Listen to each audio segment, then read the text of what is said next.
Volunteering.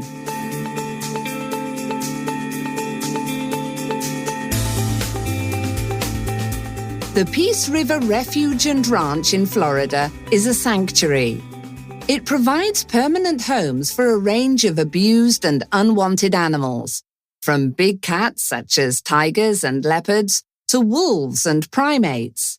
The sanctuary regularly accepts holiday volunteers who want to help care for and protect these exotic animals.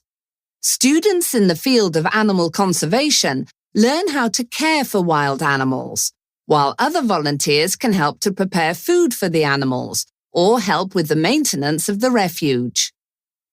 The Snow Leopard Fund, SLF, works to save the beautiful snow leopards of the southern Altai Mountains in Kazakhstan.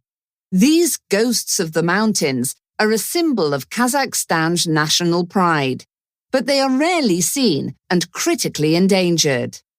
The SLF operates in Katon-Karagai National Park, where they have 50 photo traps that snap pictures of snow leopards in the wild without disturbing them.